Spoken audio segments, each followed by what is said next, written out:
Welcome to SH class. आज हम बात करेंगे क्लास 9 के चैप्टर 1 एक्सरसाइज 1.2 के सॉल्यूशन के। बढ़ते हैं हम क्वेश्चन की तरफ। पहला क्वेश्चन हमसे कहा गया है, state whether the following statement are true और फॉल्स, जस्टिफाई योर आंसर। तो इसका पहला पार्ट दिया है, every irrational number is a real number. तो रियल नंबर हमारे जो होते हैं वो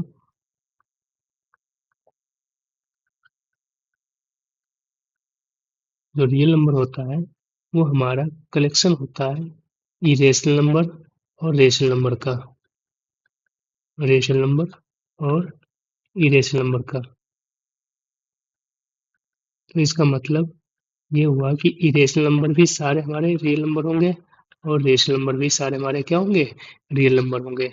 तो हमारे एवरी इरेशनल नंबर जो हो जाएंगे वो रियल नंबर हो जाएंगे। तो इसका जस्टिफिकेशन में हम लिख देंगे,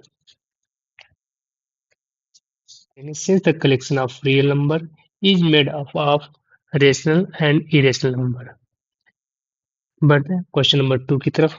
क्वेश्चन नंबर 2 में हमसे कहा गया है, every point on the number line is the form of root m where m is the number, where is the m is the natural number.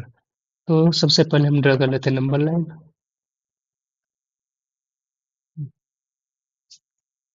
जिसमें हम लिख लेते हैं नंबर 0 से स्टार्ट करके ये हो जाएंगे हमारे पॉजिटिव इंटीजर 1 2 3, -1 -2 -3।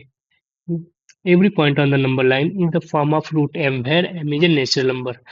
तो देखो भाई, यहाँ पे जितने भी हमारे पॉजिटिव इंटीजर हैं वो तो हम अंडर रूट की फॉर्म में लिख सकते हैं, लेकिन निगेटिव वाले नंबर को हम अंडर रूट की फॉर्म में नहीं लिख सकते, क्योंकि मैंने रूट वन तो लिख सकता हूँ, रूट 2 भी लिख सकता हूँ, रूट 3 भी लिख सकता हूँ, लेकिन माइनस का रूट 1 ऐसा नहीं लिख सकते, माइनस का रूट 2 नहीं लिख सकते, माइनस का रूट 2 है, रूट -3 ये नंबर लाइन में है लेकिन लिख नहीं सकते। दैट मीन्स हम निगेटिव नंबर को अंडर रूट की फॉर्म में नहीं लिख सकते। इसकी जस्टिफिकेशन हम लिख देंगे, ये स्टेटमेंट हो जाएगी हमारी false, as negative number can not be expressed as the square root of any other number. Right, बढ़ते हैं हम अगले क्वेश्चन की तरफ। क्वेश्चन नंबर 1 के थर्ड पार्ट में बोला गया है, every real number is A irrational number. इससे पहले भी बताया था कि रियल नंबर जो हमारे वो कलेक्शन है किसका, इरेशनल नंबर और रेशनल नंबर का। तो सारे रियल नंबर जो हैं वो क्या हमारे इरेशनल नंबर हो सकते हैं? ऐसा तो है ही नहीं। क्यों? क्योंकि रियल नंबर जो बने हैं वो हमारे बने हैं इरेशनल नंबर और रेशनल नंबर से। ठीक है, तो हमारे अगर सारे नंबर इरेशनल नंबर है तो रेशनल नंबर कहाँ जाएंगे? इसलिए रेशनल नंबर भी रियल नंबर होते हैं। इसकी जस्टिफिकेशन लिख देंगे कि ये स्टेटमेंट हो जाएगी false, cause of as real number include both rational and irrational number, therefore every real number cannot be an irrational number। Okay, बढ़ते हैं अगले क्वेश्चन की तरफ। अगला क्वेश्चन हमारा क्वेश्चन नंबर 2 हमसे पूछा है, are the square root of all positive integer is irrational, if not give an example of the square root of a number that is a rational number. तो हमसे ये कहा है कि सारे नंबर जो हैं, जो भी इंटीजर है हमारे पॉजिटिव पॉजिटिव इंटीजर हमारे क्या होते हैं, जो हमारे 0 के बाद से स्टार्ट होते हैं, लाइक 1 2 3 4 5 6 7 8 9 10, ये सारे नंबर हमारे पॉजिटिव इंटीजर होते हैं। तो इन्होंने पूछा क्या कि सारे स्क्वायर रूट जो स्क्वायर रूट है पॉजिटिव नंबर के वो इरेशनल होते हैं। तो रेशनल और इरेशनल में मैंने समझाया था कि रूट 2 जो है वो इरेशनल नंबर होता है, रूट 3 भी होता है। तो इसलिए इस क्वेश्चन ने पूछा कि क्या हमारे सारे नंबर मतलब सारे नंबर हमारे क्या होंगे, इरेशनल नंबर होंगे। तो अगर नहीं है ऐसा तो एग्जांपल दीजिए।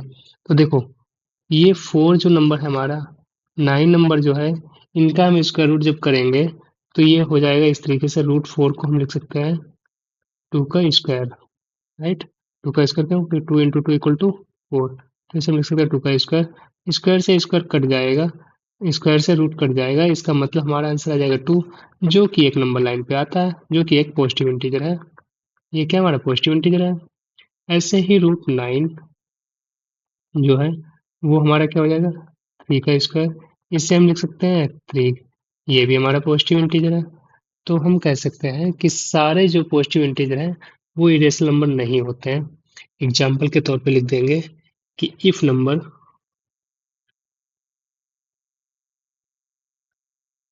लाइक ऐसा नंबर होगा, इफ नंबर सच एज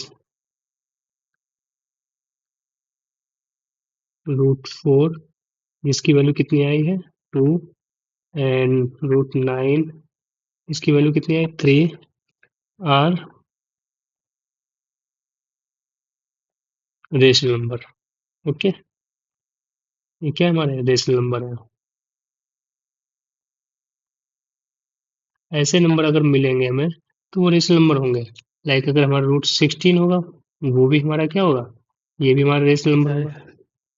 इस प्रकार हम कह सकते हैं कि जो भी हमारे पॉजिटिव इंटीजर हैं उनका सबका square root number irrational number नहीं होता है। कुछ ऐसे भी होते हैं जो रेशनल नंबर भी होते हैं। ठीक है, इस क्वेश्चन को समझ में आ गया होगा कि अगर हम हमसे पूछा गया होगा सारे पॉजिटिव इंटीजर जो हैं, जो कि 1 2 3 4 होते हैं, इनका सबका अगर स्क्वायर रूट किया जाए तो क्या सारे वो इरेशनल नंबर होते हैं, तो ऐसा बिल्कुल नहीं है। कुछ नंबर्स ऐसे होते हैं जो हमारे रेशनल नंबर भी होते हैं, लाइक √4, √9, √16, राइट। बढ़ते हैं हम अगले क्वेश्चन की तरफ। क्वेश्चन क्वेश्चन नंबर थर्ड हो गया, so the √5 can be represented on the number line. इन्होंने हमसे पूछा है कि हम √5 को नंबर लाइन पे दिखा सकते हैं। तो देखो, √5 लेने के लिए हमें पहले √5 बनाना पड़ेगा कि कैसे बन सकता है। बाई पाइथागोरस थ्योरम से हम इसे निकाल सकते हैं कि अगर हमारा बेस जो है वो कितना हो जाए, 2 हो जाए, और हाइपोटेनस हमारी कितनी हो जाए, हाइपोटेनस हमारी कितनी बननी चाहिए, 5 बन जाए। कितनी, √5। तो ये हमारी कितनी जरूरत होनी चाहिए, जरूरत पड़ेगी 1। कैसे, अभी हम पाइथागोरस थ्योरम से समझाएंगे। तो इसे हम नंबर लाइन पे दिखा सकते हैं इस तरह से, ठीक है, जैसे हमने पिछले वीडियो में दिखाया है एग्जांपल्स में, राइट। तो ले लेते हैं हम थोड़ी हेल्प कंपास से इन सारी चीज़ों की। देखो, यहाँ पे मैंने नंबर लाइन ड्रा कर ली है। अब आपको इन्होंने बोला है कि how two can be represented on the number line. तो सबसे पहले हम क्या करेंगे इसमें कि एक लाइन इधर हम खींच लेते हैं 2 तक,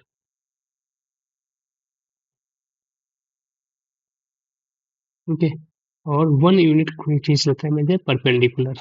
1 यूनिट जो लाइन हम खींचेंगे वो हम खींचेंगे 90 एंगल के साथ। तो ये हम 90 एंगल हमारा कुछ यहाँ पे बनेगा जाके, इधर को, राइट। ये लाइन मैंने खींच ली है 1 यूनिट परपेंडिकुलर में, ओके। अब इसके बाद हम इसका बना देंगे हाइपोटेनस, कहाँ से, 0 से 2 यूनिट तक। और उसके बाद ये हमारी इधर हो गई 2 यूनिट, ये हो गया हमारा 1 यूनिट, ये हो गया हमारा हाइपोटेनस। हाइपोटेनस की वैल्यू निकालने के लिए हमें लगाना पड़ेगा पाइथागोरस थ्योरम। तो बाय पाइथागोरस थ्योरम हमारी क्या होती है,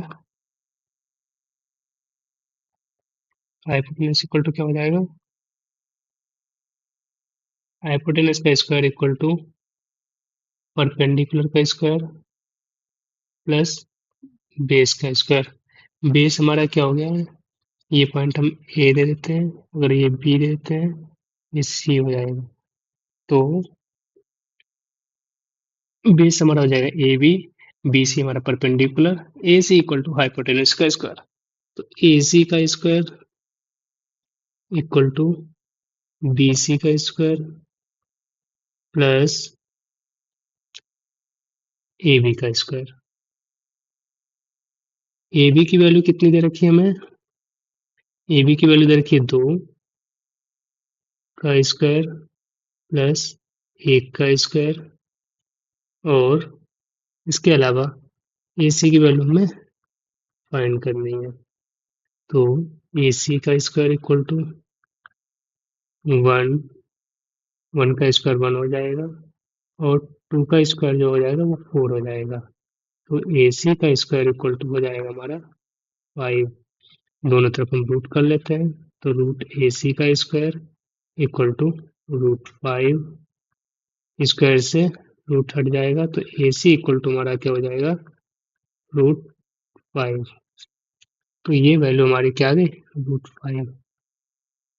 अब कंपास के हिस्से से हम नंबर लाइन पे लेके आएंगे।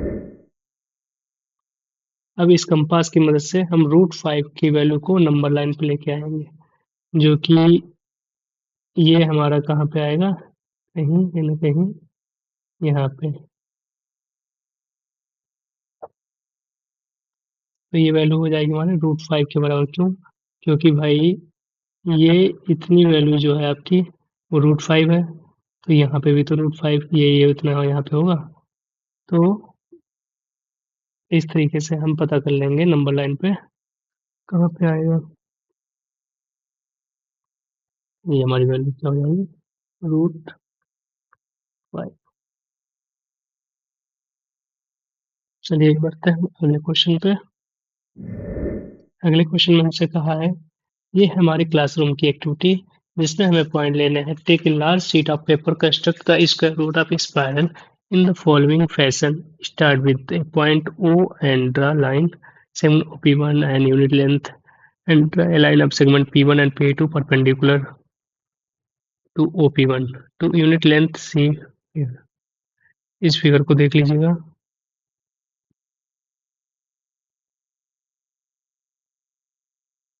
नाउ ड्राई लाइन सेगमेंट कुछ इस तरीके से हमें बनाना पड़ेगा।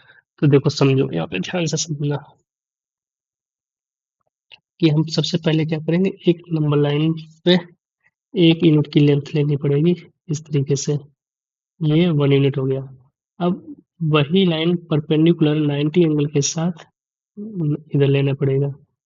ओके, ये जो हमने ले लिया है लाइन, इसका जो बनेगा, ये अगर 1 यूनिट है तो ये 1 यूनिट है, तो ये हमारी हो जाएगी रूट 2। ये रूट 2 हो जाएगा। फिर इसके बाद हमें इसी को बेस मानकर, इसको बेस मानकर अब इसका परपेंडिकुलर लेना पड़ेगा 1 यूनिट का। क्लियर? फिर जब ये 1 यूनिट हो जाएगा, तो इसको हम बेस मानकर, ये हमारी 1 यूनिट हो जाएगी, तो इसकी वैल्यू जो है वो हमारी कितनी आ जाएगी? रूट 3। पहले हमने 1 यूनिट लेके रूट 2 निकाला, फिर ये रूट 2 को बेस मान लिया मैंने, ये हम ओ पॉइंट मान लेते हैं, राइट? उसके बाद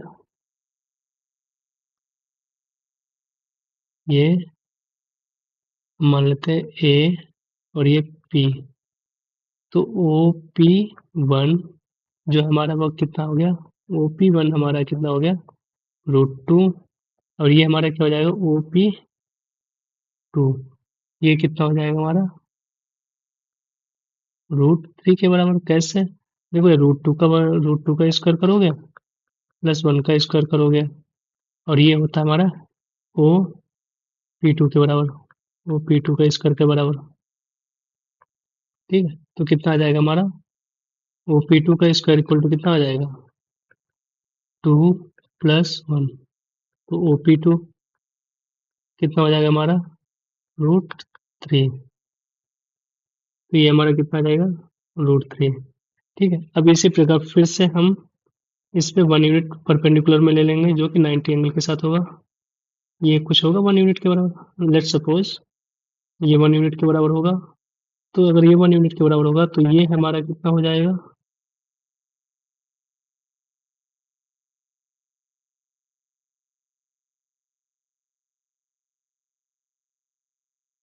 ये हमारा कितना हो जाएगा? फिर से देखो, ये हमारा हो जाएगा OP3। OP3 कैसे निकालेंगे? देखो, अब हम OP3 कैसे निकालेंगे? OP3 निकालने के लिए सेम पाइथागोरस थ्योरम का यूज करके OP3 निकाल लेंगे। देखो, OP3 का स्क्वायर इक्वल टू क्या हो जाएगा? OP3 हमारा क्या हो गया यहाँ पे? OP3 हमारा हो गया यहाँ पे एज ए हाइपोटेनस। देखो भाई, हाइपोटेनस हो जाएगा ना, इसे सही से देखो कि ये हमारा क्या है, ये क्या है हमारा, ये हमारा बेस का काम करेगा। OP2 अब बेस का काम करेगा, और ये हमारा परपेंडिकुलर का काम करेगा। क्लियर? जब ये परपेंडिकुलर का काम करेगा तो ये परपेंडिकुलर हमारा क्या हो जाएगा? 1। ठीक है। बेस हमारा कितना हो जाएगा? √3। हाइपोटेनस हमारा क्या हो जाएगा? OP3। ओके, तो हम निकाल सकते हैं इनकी हेल्प से। देखो कैसे निकालेंगे। परपेंडिकुलर हमारा क्या है यहाँ पे?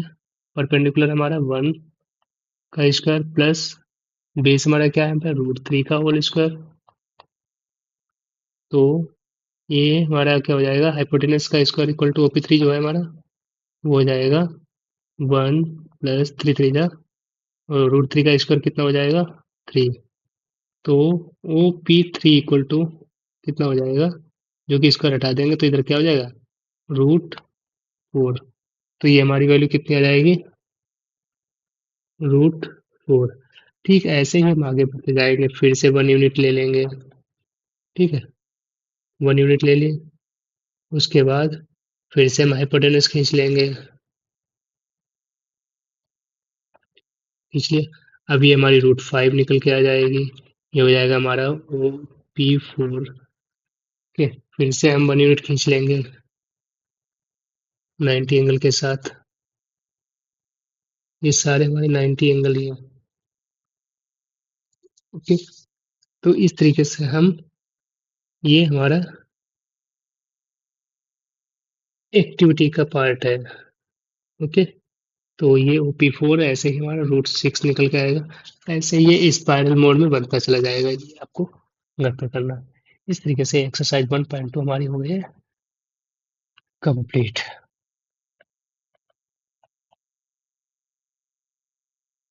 इसके बाद हम एक्सरसाइज 1.3 की वीडियो जल्दी लाएंगे। अभी के लिए थैंक यू।